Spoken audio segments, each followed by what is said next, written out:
आज सावन का तीसरा सोमवार है। सुबह से ही मंदिरों में भक्तों की भीड़ दिखाई दे रही है।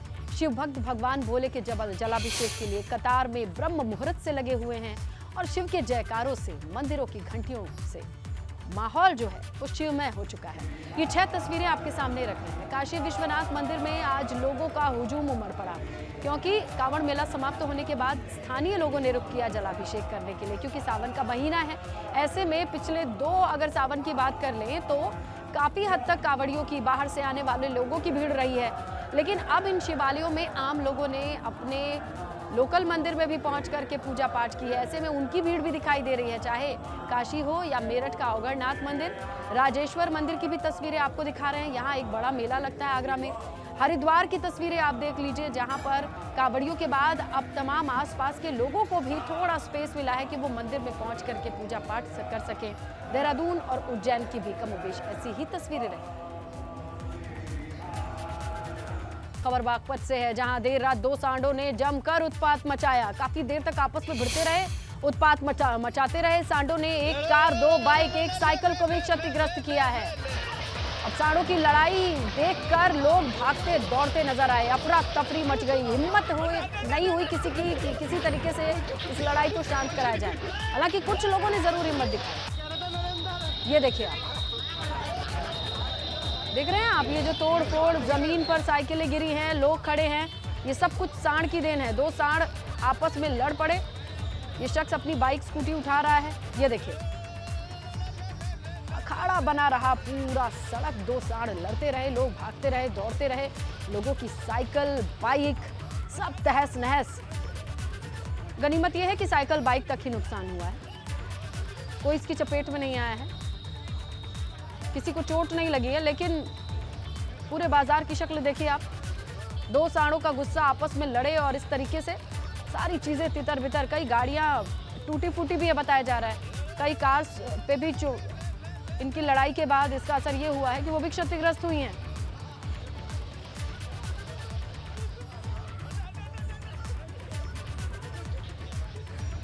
तो देखिए, बड़ी खबर यह है कि उत्तर प्रदेश में पुलिस विभाग में सर्जरी जारी है।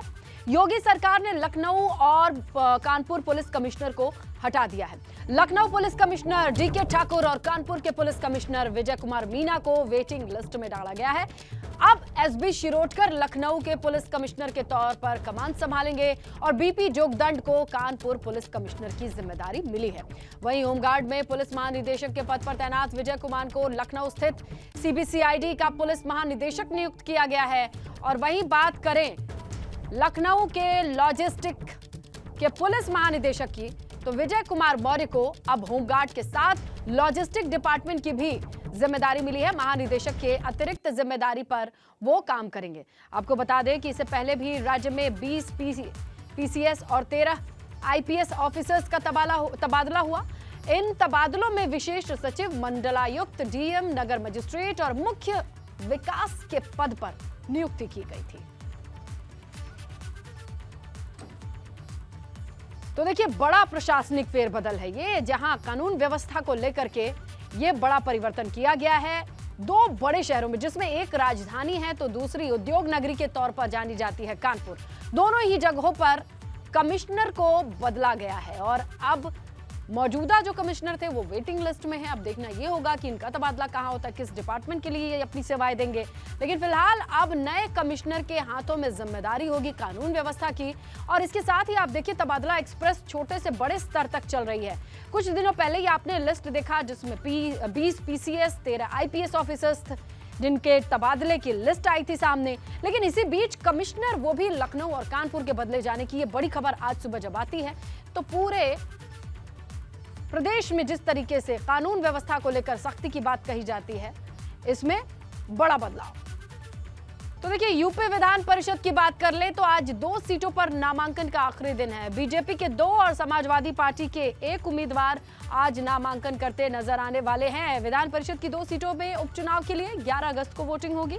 और आपको ये बताएं कि भाजपा उम्मीदवारों के नामांकन के दौरान मुख्यमंत्री योगी आदित्यनाथ, दोनों डिप्टी सीएम भी मौजूद रहेंगे। तो देखिए, आज अहम रहने वाला है नामांकन के लिए बीजेपी की ओर से दोनों प्रत्याशी आज नामांकन करेंगे और नामांकन की आज आखिरी तारीख भी है। 11 तारीख को अब चुनाव होगा, वोट डाले जाएंगे 11 तारीख को, क्योंकि समाजवादी पार्टी की तरफ से भी एक उम्मीदवार आज नामांकन करेंगी। तो कुल मिलाकर के वोटिंग की स्थिति बन रही है 11 तारीख को और आज आखिरी तारीख नामांकन की।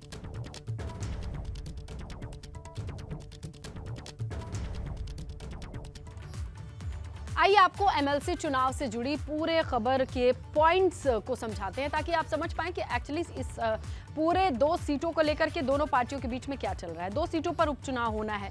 नामांकन की आज आखिरी तारीख है, आज आखिरी दिन है। 1 अगस्त ये निर्धारित था। बीजेपी की अगर आप बात कर ले तो बीजेपी के 2 प्रत्याशी जिनका नाम अब ऐलान हो चुका है। नाम है, भाजपा ने धर्मेंद्र सिंह सेंथवार को टिकट देकर यह घोषित किया और जबकि दूसरा टिकट मिला है निर्मला पासवान को। बीजेपी प्रत्याशियों के नामांकन की अगर आप बात करें तो इस दौरान सीएम मौजूद रहेंगे, दोनों डिप्टी सीएम भी मौजूद रहेंगे, ऐसी खबर आ रही है। और वहीं आप जब समाजवादी पार्टी का जिक्र करते हैं तो सिर्फ एक प्रत्याशी का ऐलान किया है। अखिलेश यादव ने कीर्ति कोल को प्रत्याशी बनाया है। कीर्ति कोल कौन है? तो ये आदिवासी समाज से आती हैं और उनके नाम को उन्होंने आगे बढ़ाया है। हालांकि समाजवादी पार्टी के पास संख्या बल नहीं है, फिर भी उनका एक कैंडिडेट जो कि आदिवासी समाज से आता है आज नामांकन करेंगी कीर्ति कोल और उसकी भी तस्वीरें आएंगी। और अब ऐसी स्थिति में 11 अगस्त को उपचुनाव के लिए वोटिंग होगी। अगर यहां पर कीर्ति कोल नामांकन नहीं करती तो वोटिंग की स्थिति नहीं होती। और चलिए किस तरीके की तैयारी है दोनों खेमे से समझने की कोशिश करेंगे। ग्राउंड पर मौजूद है हमारे सहयोगी शैलेश अरोड़ा। शैलेश, ये बताइए कि किस तरीके से दोनों खेमे की तैयारी चल रही है, नामांकन को लेकर के क्या जानकारी है?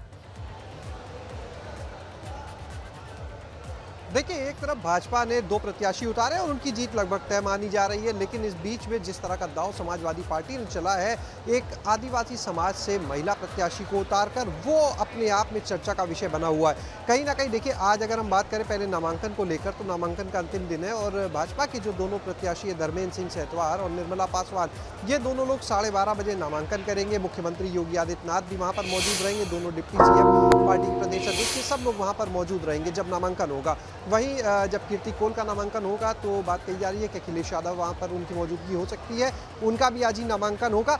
अब अगर इन पूरी चीज़ों के एनालिसिस को देखें तो धर्मेंद्र सिंह सेंथवार की जब बात करते हैं, गोरखपुर के क्षेत्रीय अध्यक्ष है वो भाजपा के, और जिस तरह से आजमगढ़ चुनाव की बात करें उनकी भूमिका रही, उसका भी कहीं ना कहीं ये इनाम माना जा रहा है और पिछड़े वर्ग से वो आते हैं, तो यानी पिछड़े वर्ग को साधने की कोशिश। दूसरी तरफ निर्मला पासवान की बात अगर करते हैं तो देखिए, महिला प्रकोष्ठ में रह चुकी हैं, एससी समाज से आती है, तो यानी कहीं ना कहीं इसमें भाजपा ने अपने जो जातीय और क्षेत्रीय समीकरण है दोनों साधने की कोशिश की है 24 के मद्देनजर।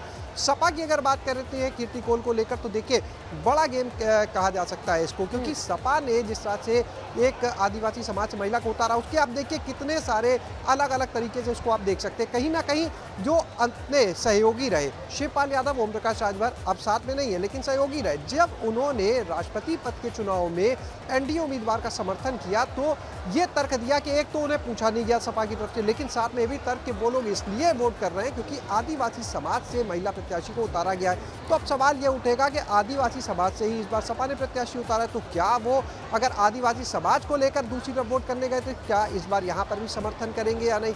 दूसरी चीज, भाजपा के लोगों ने ये बात कही थी राष्ट्रपति चुनाव के दौरान कि अगर समाजवादी पार्टी आदिवासी समाज को लेकर कुछ सोचती है और दलितों के लिए, शोषितों के लिए, इस वर्ग के बारे में सोचती है तो उसको सब कुछ भूलकर एनडीए प्रत्याशी को समर्थन देना चाहिए। अब यही सवाल जो है वो समाजवादी पार्टी उठाने की स्थिति में आ जाएगी कि क्या भाजपा के लोग इनको वोट करेंगे। तो ऐसे में ये जानते हुए कि सपा प्रत्याशी की जो जीत है वो लगभग नामुमकिन मानी जा सकती है, उसके कहा जा बावजूद सकता है शैलेश, किस तरीके से हमें पता है संख्या बल नहीं है, हार जीत का मसला नहीं है, लड़ाई में आना और नजर आना कितना जरूरी है उसके लिए उन्होंने एक स्मार्ट कार्ड खेला। देखते हैं कि इस पर क्या रिस्पांस। फिलहाल तो आज निगाहें टिकी रहेंगी नामांकन की तस्वीरों पर। आइए आगे बढ़ेंगे, कानपुर से आई खबर का जिक्र करते हैं। स्कूल में जो प्रार्थना होती है उसमें कलमा पढ़ाए जाने का मामला सामने आ रहा है। अब अभिभावकों ने स्कूल पहुंच करके आपत्ति दर्ज कराई है और इसके साथ ही स्कूल को बंद कराने की मांग पर भी कुछ परिजन अड़े बताए जा रहे हैं। मौके पर एसएसपी समेत पुलिस बल भी मौजूद है। कानपुर के फ्लोरेंस स्कूल का मामला बताया जा रहा है। कुछ अभिभावकों ने स्कूल में पहुंचकर आपत्ति जताई है। स्कूल के प्रार्थना में कलमा भी एक चैप्टर है और वो भी पढ़ाया जाता है। इसी बात को लेकर के कई परिजन स्कूल पहुंच गए और उनका कहना है स्कूल बंद होना चाहिए। अब मौके पर एसीपी समेत पुलिस बल भी मौजूद है। कानपुर का फ्लोरेंस स्कूल बताया जा रहा है, जहां से ये बड़ी खबर सामने आ रही है। स्कूल में कलमा पढ़ाए जाने को लेकर कुछ अभिभावकों का गुस्सा सामने आया है।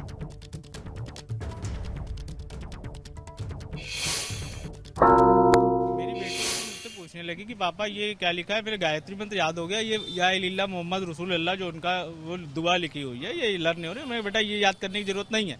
तो बोली कि पापा क्यों नहीं, मैडम तो डांटती है, तो डेली होता है।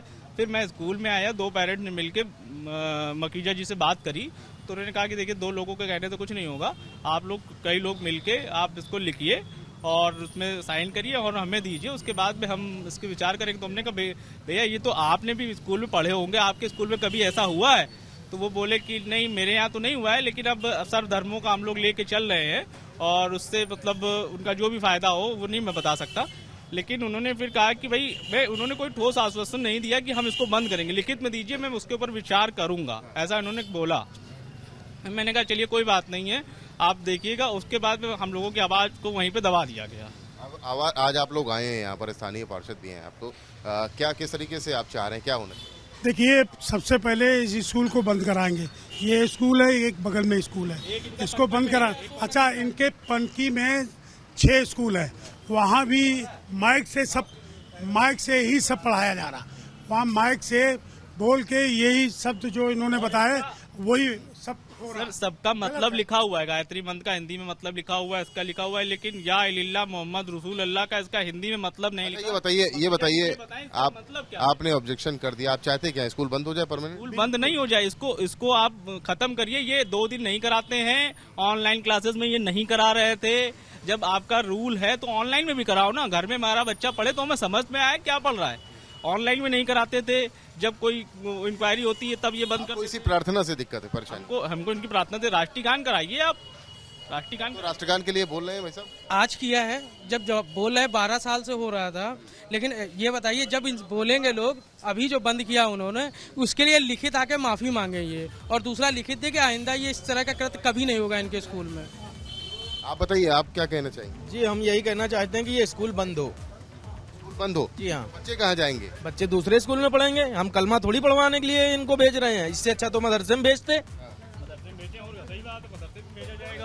मदरसे में भेज भाई, अगर हमें कलमा पढ़वाना होगा मदरसे में भेजेंगे, हम यहाँ थोड़ी भेजेंगे। कान करवाएंगे तो इन लोगों को बहुत एतराज हो जाता है। स्कूल के प्रबंधक हैं, इसके प्रबंधक से रात भी हमारी बात हुई थी और उन्होंने इसमें बताया था कि हमारे यहाँ चारों धर्म, जो हिंदू, मुस्लिम, सिख, ईसाई, सभी से जुड़ी प्रार्थना एक साथ कराई जाती है और लगभग 12-13 साल से स्कूल चल रहा है, ये इनके द्वारा कराई जाती रही है।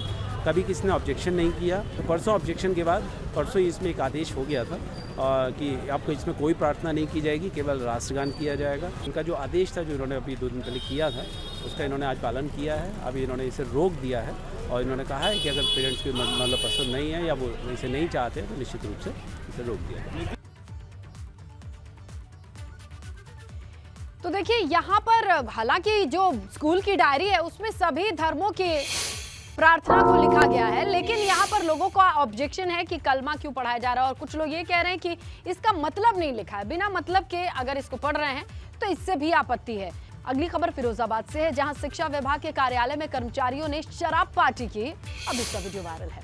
मामला हाथवंत ABSA कार्यालय का बताया जा रहा है। वीडियो शनिवार का बताया जा रहा है। ABSA कार्यालय में मौजूद लेखागार, कंप्यूटर ऑपरेटर पार्टी करते नजर आ रहे हैं। ये कंप्यूटर की टेबल पे आप देखेंगे ग्लास सजा रखी है और कर्मचारी ने और तो और देखिए वीडियो भी बना करके शेयर भी कर दिया है।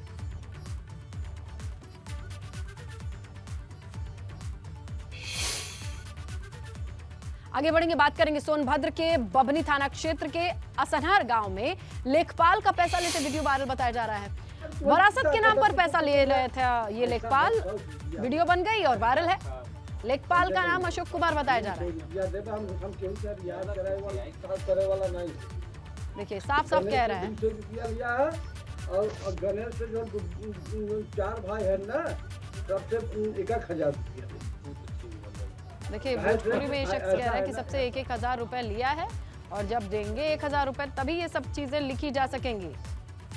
6 महीना के 4 महीना का मेहमान है, इसके बाद अपने घर हम चले जाएंगे।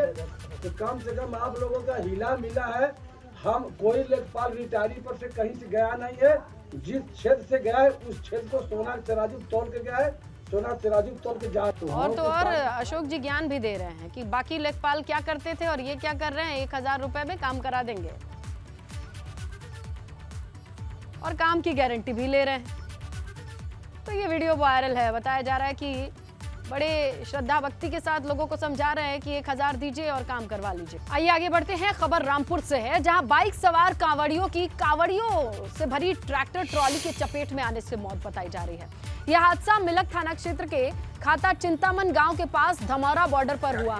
बताया ये जा रहा है कि बाइक सवार कांवड़िया ट्रैक्टर ट्रॉली को ओवरटेक करके डाक कावड़ के बदलते समय ट्रैक्टर के चपेट में आ गए। हादसे से गुस्साए कांवड़ियों ने ट्रैक्टर ट्रॉली में आग लगा दी। ट्रैक्टर ट्रॉली के साथ डीजे जलकर खाक हो गया। हादसे के बाद मौके पर पहुंची पुलिस ने कांवड़ियों को शांत कराया। कुछ श्रद्धालु कांवड़िया अपना हरिद्वार से कांवड़ लेके जा रहे थे, तो डाक कांवड़ लेके चलते हैं। उनके पीछे ट्रैक्टर में भी कांवड़िया ही थे। तो डाक कांवड़ होती है, उसको बदलने के चक्कर में ट्रैक्टर से टक्कर लग गई और दुर्भाग्य से उसकी डेथ हो गई। और चूँकि उसमें 8 बाइक वाले थे और मैच थी उनकी, तो लोग उत्तेजित हो गए और जो पीछे ट्रैक्टर था जिसमें भी कांवड़िया ही थे, गाने बज रहे थे, उस पर आग लगाने का प्रयास किया गया। तुरंत पुलिस मौके पर पहुंच गई, उसको मना कर दिया गया। उसकी डेड बॉडी को थाने भिजवा अस्पताल भेज दिया गया है। खबर बिजनौर से है। गुलदार की दस्तक से ग्रामीण दहशत में है। शक्तिनगर कॉलोनी में दीवार पर गुलदार बैठा दिखाई दिया। ग्रामीणों ने वन विभाग को सूचित किया है। धामपुर थाना क्षेत्र के मुस्तफापुर का ये मामला बताया जा रहा है, जहां दीवार पर बैठा गुलदार नजर आया। ग्रामीणों ने इसकी सूचना वन विभाग को दे दी है, लेकिन पूरे इलाके में दहशत।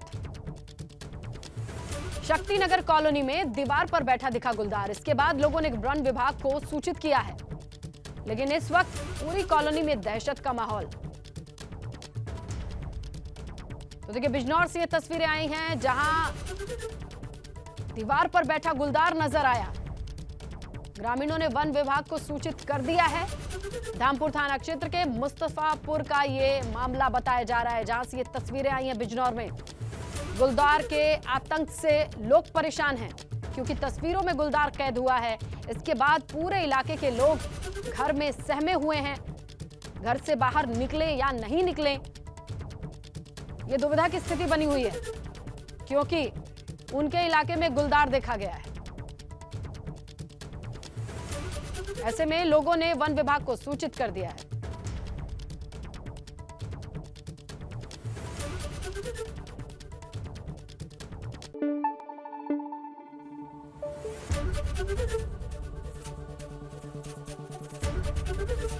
एबीपी गंगा, खबर आपकी, जुबान आपकी।